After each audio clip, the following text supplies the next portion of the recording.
छोरी मान्छेहरू यति खत्तम नहुने जात हो है। जहिले कम्प्लेन बाहेक हामी गर्दैनौँ क्या।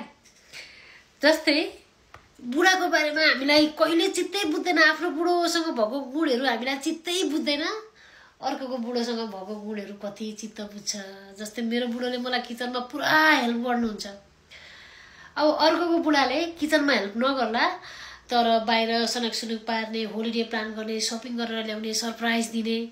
अब त्यो मेरो किचनमा हेल्प गर्ने बुढोबाट मरै हुँदैन। अब मैले त्यो चाहेर भयो त? तपाईँले मेरो बुढोलाई किचनमा काम गर्ने बुढोलाई यसरी हेरेर कति भाग्यमानी त, मेरो बुढोले त मरै हेल्प गर्दैन भन्दा भयो त?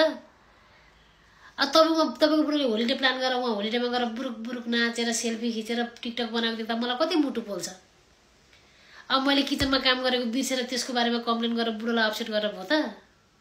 मैले भन्न खोजेको एउटा मान्छेसँग 32 गुण लक्ष्य हुनु होला, 32 गुण हुनु त तपाईँ पनि 32 गुण भएको हुनु पर्यो नि त यार। तपाईँ चाहिँ 32 मा 2टा मात्रै गुण छ, अनि बुढोमा चाहिँ 32 खोज्यो भने त गाह्रो हुन्छ नि बिचरालाई। प्रथममा कुरा हामीलाई झेलेका छन् कि एकदमै खुसी मानेर। तर मलाई चाहिँ मेरो बुढाको जहिले म तारिफै गर्छु, देख्नुहुन्छ तपाईँहरू। मलाई चाहिँ उहाँले गर्नु चाहिँ एकदमै भ्यालुएबल लाग्छ, प्रिसियस लाग्छ क्या।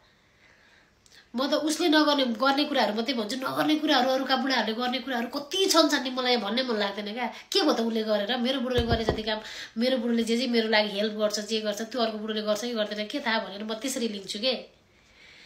अनि आफ्नो बुढोले रात दिन गरेको कुराहरूलाई चाहिँ ओझेलमा पारिदिने, मतलबै नगर्ने, अनि अर्काका बुढाहरूले गर्छ त्यो चाहिँ अब के हो त, खोइ त्यो पो गर्नु पर्यो त, कहिले नगर्नुहोस्। तपाईँको बुढोले बिस्तारै त्यही पनि गर्न छोड्ला नि। गर्नुहुन्छ, यो चाहिँ गर्नुहुन्छ, म साह्रै खुसी छु, थ्याङ्क यू भन्दै गर्नुहोस् कहिलेकाहीँ चाहिँ, खालि कम्प्लेन गरेर। मेरोमा कस्ता कमेन्ट आउँछ कि म त हाँस्छु है। हाम्रो जातै खत्तम।